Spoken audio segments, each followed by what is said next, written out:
It is almost my favorite day of the year, Election Day, our last chance to vote in what's being called the most important election of our lifetime. Today, I'm talking with two of my closest friends, Jess Rocketto and Stephanie Valencia, about what's at stake and how our country would change if Latinas showed up to vote in full force. They have a dozen political jobs between them, so I'm going to skip the formal bios.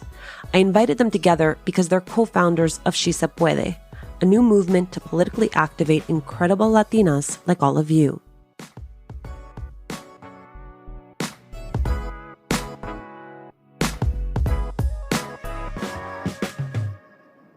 There's so much at stake in this election, and it's hard to really kind of boil it down because I think everybody has their own thing that is at stake in this election.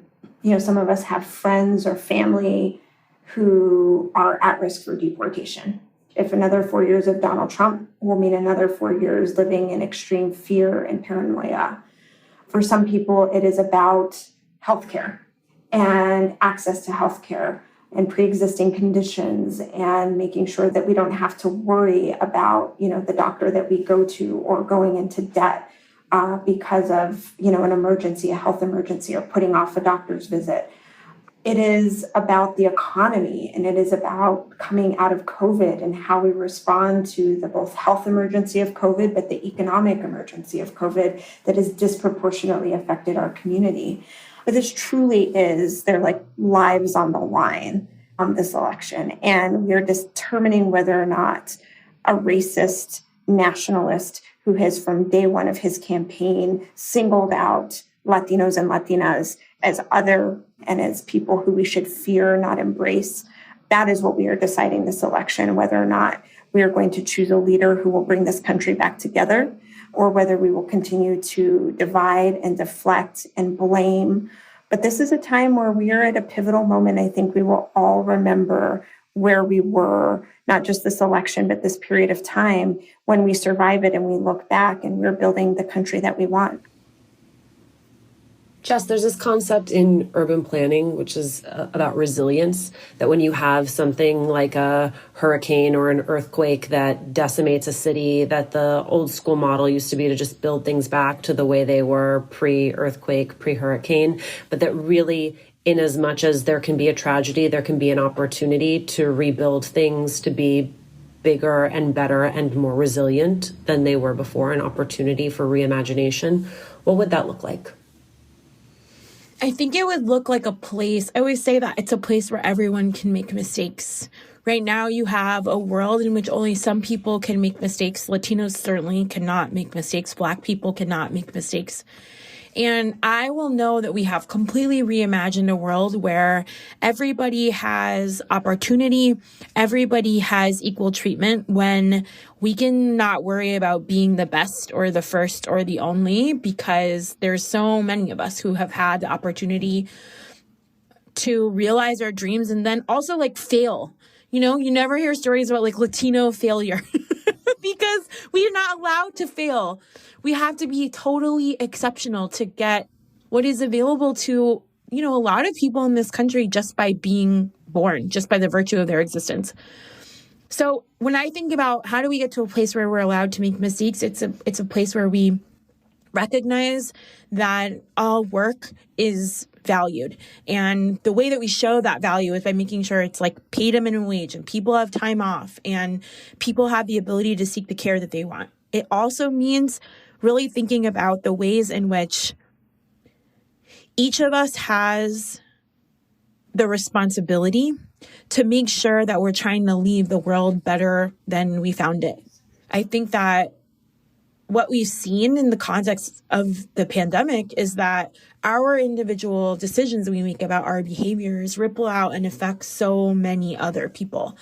And so I really believe that if we lived in a world where we thought about how our behaviors affected other people, how our policies affected other people, and tried to make sure that we were doing the least amount of harm and enacting the most amount of good, that would lead to a more equitable system that valued care, which I think is just like the most important thing, but also really valued an equality of expression.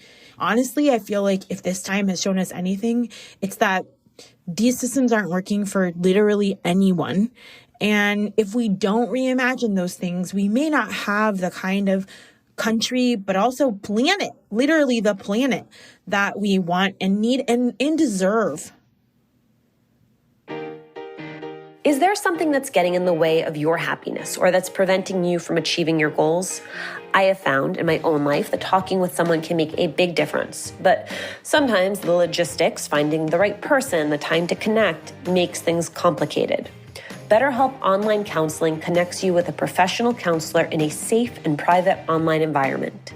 You can get help on your own time and at your own pace. You can schedule secure video or phone sessions, plus chat and text with your therapist. BetterHelp's licensed professional counselors specialize in everything from depression to relationships to self-esteem. In fact, so many people have been using BetterHelp that they're recruiting additional counselors in all 50 states. Best of all, it's an affordable option. Latina to Latina listeners get 10% off your first month with the discount code LATINA. So why not join 1 million people who are taking charge of their mental health? Go to betterhelp.com/Latina. That's BetterHelp, HELP.com/Latina. Stephanie, when you look at Latinas, just the numbers, what is the power of us as a voting bloc? So this year, in 2020, the broader Latino electorate, 32 million of us will be eligible to vote, making us the largest minority group in the country who can vote. That being said, Latinas specifically represent some of the largest and most fastest growing parts of the electorate in some of the most critical battleground states. So when you look at the Latino electorate in, say, a place like Florida or North Carolina, Latinas, and specifically Latinas under 50, represent the largest share of the electorate in those states, which just makes us really powerful deciders for this election. And we're not getting smaller. We are driving population growth in this country. U.S.-born Latinos and immigrant populations are driving the population growth of this country. And so the number 32 million eligible Latino voters, our overall numbers in the country are closer to 60 million. And so we're continuing to grow in this country. And so now is the time for us to really understand how we tap into and realize that power. And I truly believe that Latinas will decide in 2020 who is sitting at 1600 Pennsylvania Avenue. That's a lot you just threw at us, Steph. It is. I can barely remember my phone number, so I'm not sure how you have those numbers committed to memory. Jess, if Latinas came out to vote the way that other groups come out to vote, what would that mean for American democracy? I think the individual act of voting is really important. Like, it matters that you go and exercise your vote. The second part of this, though, is that if we voted as a bloc, the issues that matter to us, the economy, immigration, minimum wage, those things would also have to matter to the elected officials that we elected. And that is a really big deal, because it means that if you ever wonder, like, does this affect my life? Yes, it does. But if you're not seeing the effects of that, it's in part because there is not a clear mandate for our issues. There's not the pressure that we have as citizens and frankly, people who are exercising our rights for those who are not citizens as well, to make sure that we are representing those interests. And that's also what we're doing when we go and vote. We're saying, I believe in this candidate, but we're also saying, I believe in this issue. I believe that what I care about and what makes a difference in my life deserves a vote in Congress, a bill put forward, a new policy.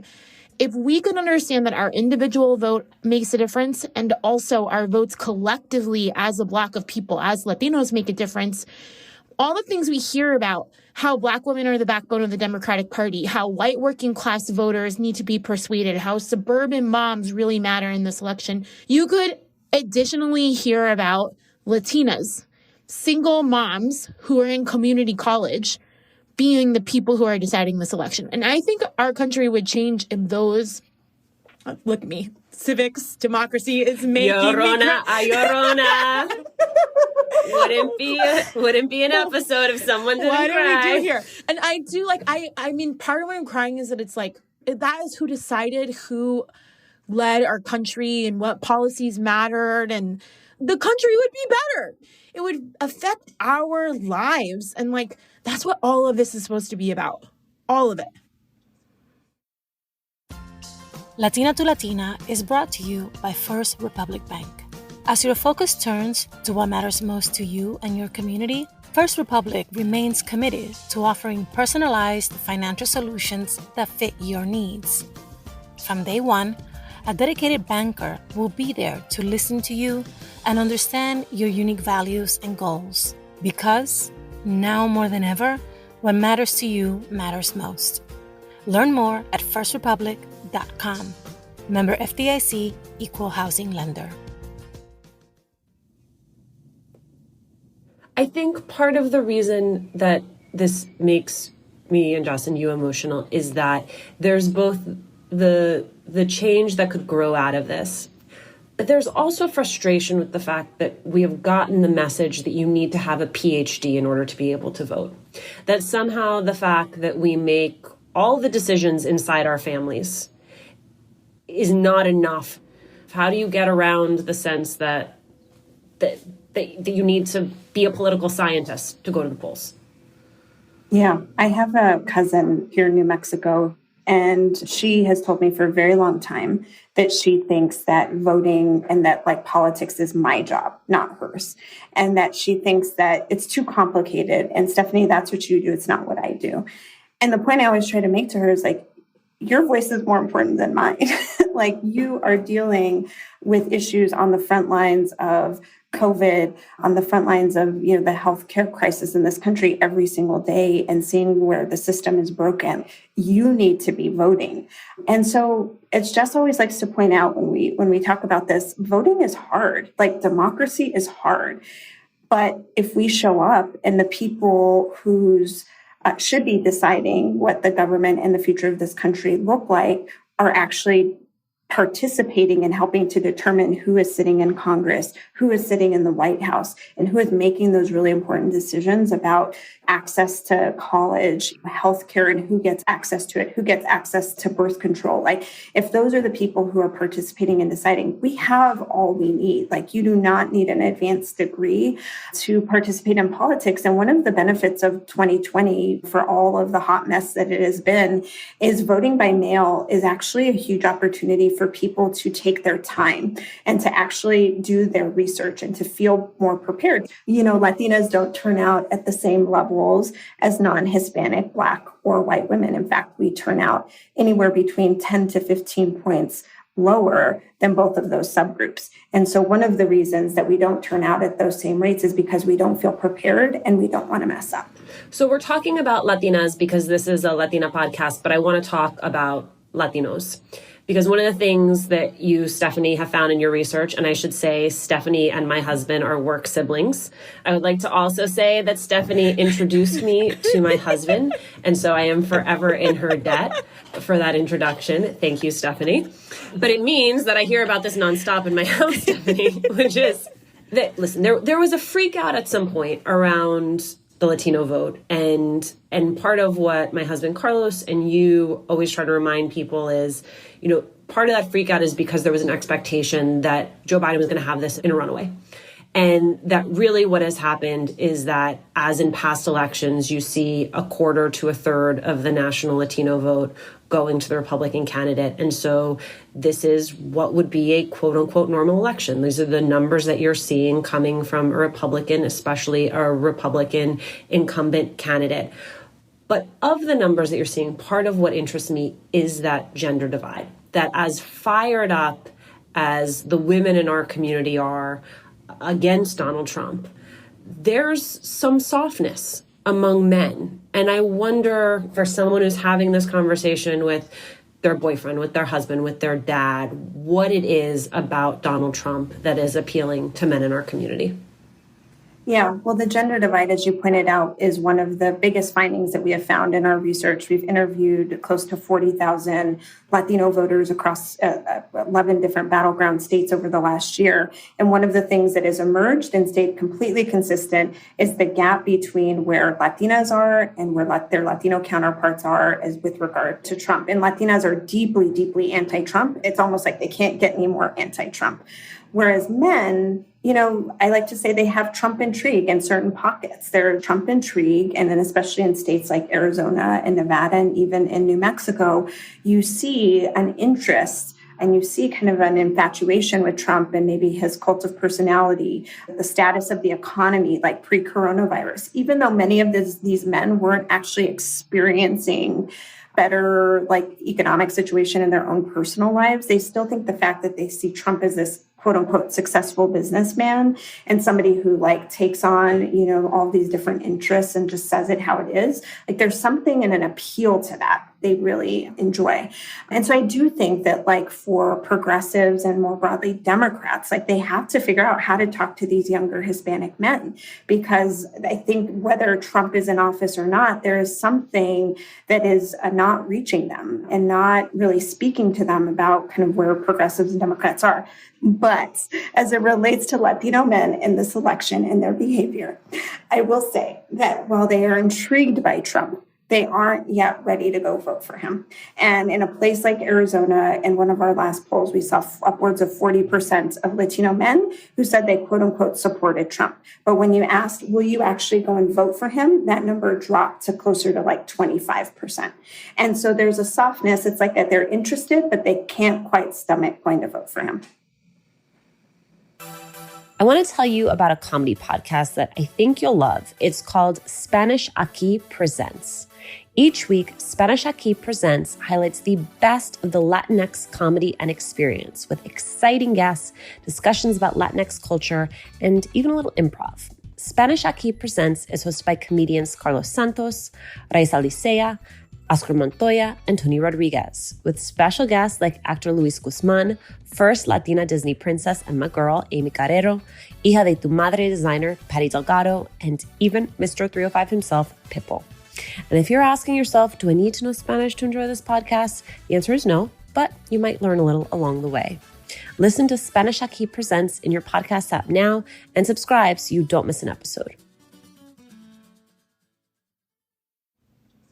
The whole making us feel like we need a PhD to vote, all of the Latino support Trump stuff, I do feel like a lot of that is drummed up by kind of conventional political wisdom and the people who peddle in that to make it feel one, you don't know enough, you're not American enough, you're not smart enough to vote. You have to educate yourself more because you couldn't possibly have all of the information that you need because you're not well educated. Your families aren't the right type of families, right? It's all about othering us. And then I think that second piece is about creating a place to blame us, just to be totally honest. Because the question that begs, which I think is somewhat fair, is under all of the things that Trump has done to the Latino community, especially around immigration, which is what they think is the only thing that we care about, how could they even consider voting for Donald Trump? Nobody is asking that of white women who are voting against their own self-interest. Nobody is asking that of suburban, kind of Republican swing voters. Nobody is asking that of white working class men whose factories have been closed because of Trump's policies. And that's because they're allowed to vote however they want. They have enough information. They have enough history here. It's completely fine. But for us, it's how dare they? And all of that is frankly about questioning like our Americanness and our ability to participate in this democracy. So I actually just think that like that concern trolling needs to be like dismissed completely out of hand. Yes, some people who are Latino will vote for Donald Trump, just like half of the country. The majority of Latinos are not voting for Donald Trump and are not even Trump curious. Part of what I want to say to other Latinas is don't let anybody tell you that you need to know something else or you're not worthy or you might make the wrong choice. Like you will make the right choice because you know about your experiences. And if you think that there are people in your family or community who are going to make a choice that doesn't live up to our values, it is on all of us to have that conversation with them because actually all that stuff doesn't really matter. We're the people who can be the most persuadable to our uncles, our abuelos, our dads who are like, I'm into that Trump guy because he's a good businessman. And part of what you're also identifying, either of you can take this with these numbers, is these questions around whether or not there is a common identity here and whether there's a common identity both socioculturally and sociopolitically, with one clearly more in focus at this moment's staff than the other. Yeah, I think this is the question of the next decade, Alicia, which is how do we as Latinos relate to each other and create a collective identity, both as a community, but also politically? Is that possible? And how does our individual Latinidad contribute to how we participate in politics? And I think this is a question of a decade because we are a very diverse community. We do not share one country of origin. We do not share one kind of common immigrant experience. We don't share a race. Not all of us speak Spanish. So there are just so many things that make us different. And as we grow rapidly, we are going to be intermarrying outside of, the Latino community, which means my half Latino, half white, nieces and nephews, how do they relate to their Latino identity and how that plays into politics? Like, what does that actually mean for them? And how do we continue to build a strong political identity as Latinos, moving forward so we can actually build power? Well, I think we're really honestly at the beginning of figuring out what does it mean to have a Latino politic, if that does mean anything, and how do we do that in a way that really honors those people who are participating in our democracy, even though they're not afforded the rights to citizenship. I want to recommend a podcast that offers big ideas and surprising stories. It's called Pin Drop from TED. You'll journey across the globe with filmmaker Salim Rashamwala in search of the most imaginative ideas from each place. This season, hear from a handful of musicians like Renata Flores, who are bringing pride back to Quechua, Peru's native language, with their music. And listen to locals from Rapa Nui, aka Easter Island, to find out what happens to the tourism paradise when people stop showing up. Be sure to check out Pin Drop wherever you listen. You guys talked a little bit about down ballot races, and I want to acknowledge I am super into this stuff. And even I sometimes end up in the voting booth with my ballot and being like, wait, what is this? Walk me through some of the mechanics beyond that top of the ticket, beyond who's running for president, how you think about the rest of those choices. I mean, Google really becomes your friend. I find myself sometimes standing in line, while I'm waiting to vote. And when, there's like a judicial nomination, like in my local district court or whatever. And it's like, who am I supposed to be voting for here? I don't know these people. And so I'm Googling and trying to understand who they are. So I think that is one. There are lots of different great resources like ballotready.org, vote.org. They have really good materials down to your kind of local level that you can personalize a ballot and understand just even what is the structure of the ballot going to look like before you walk in the door. Because I think half of that is I don't know what I'm going to vote for before I go in to vote. And so just even knowing who is on the ballot and what I'm voting on, and wrapping my head around that. And then oftentimes you can print something out and take it with you into the actual, if you end up going in person, you can take a piece of paper in there with you if you want. I mean, can I be honest? Like, I often do not know everybody that I'm voting for. Like, here's how I do it. I'll just be like 100% real. I work really hard to understand what groups do I trust their kind of like political assessment. And I think that does actually really matter because those folks have done all the work to like research this person's voting record and where they stand on stuff. So I go and look at like what people who are aligned with my politics think. So, you know, if I've heard that a race is really big on the environment, well, then I want to go see what, you know, the Sierra Club and Sunrise Movement and all those people have said. And if I've heard that, like, you know, the minimum wage is really important, then it's like, okay, we'll have the unions endorse this person. And I need that shortcut because I haven't researched everybody. I move around a lot, so I'm not always connected to like the local community where I'm voting. And I want to make sure that I'm representing those interests like fully. So when Steph and I say that you have everything you need to make the decisions, part of what we're saying is like, it's okay not to know. There's so much on the ballot. There's so much going on. Make sure you know what you care about because that can help you figure out how to make a decision quickly in those instances where you're voting for someone that you don't quite understand. And look at those endorsements because in theory, those are shortcuts to understanding who shares your values. And then, you know, when all else fails, like try hard to follow your gut and get a little bit of information. There's a good chance, Steph, that we don't know the results of this election on election night. So what then are we buckling up and waiting for? Yeah, we should all be prepared not to know on election night.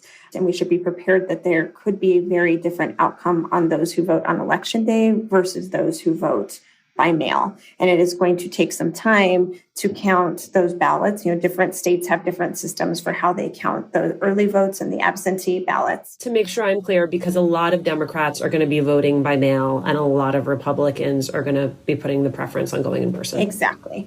And so while the election day vote tally is the easiest and the quickest to be able to get, and that's what we usually look at when we determine election results. And so there's a very good chance that for a couple of weeks, we may not actually know who won the election. And in certain states, there are, going to be different layers of certifying the election.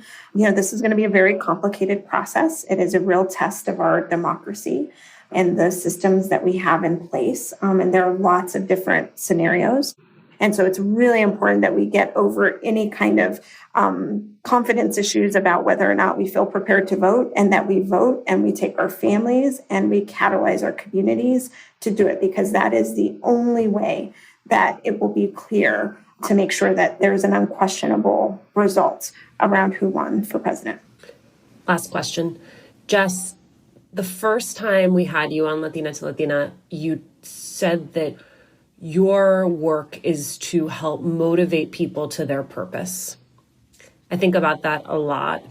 And I think there are a lot of people, a lot of our listeners who are ready to vote, or they have already voted, but they have someone in their life who isn't sure that their vote matters. So what is the pep talk that a listener who's now listened to 30 minutes of this episode gives to the person in their life who needs that extra push out the door? In 2016, I was working for Hillary Clinton. My mom is a lifelong Republican. She voted for Ted Cruz in the primary, like very Republican. And she was my most important persuasion project. I helped talk to millions of voters, hundreds of millions of voters is part of my job. But the only person I really cared about was my mom. And I'll tell you what I told her. I was successful. This was a successful argument, which is you're not voting for Hillary Clinton. You're voting for me. It doesn't matter it doesn't matter whose name is on the ballot. Your name is on the ballot and my name's on the ballot. And what you want for me in my life is to be able to live better off than you, is to be able to live freely, is to be able to have children who have a world that is better, where we don't have to work so hard for so little, where at the end of all that hard work, it leads to success and happiness. And if you vote for Donald Trump, you're not just voting for him, you're also voting for a life, for me, that is not as good as the one that you dreamed of. And everything you've done in my life was to make sure that I could be better off than you, and that I could be better off than our parents and grandparents. And it's not about him. It actually has so little to do with him, and it has everything to do with what we want and what we believe.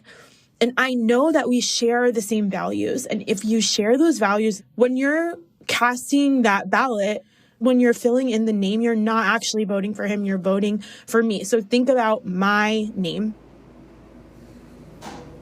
Amen. You have my vote. Jess Morales, Rocketto for president. Thank you. Jess, Steph, thank you both so much.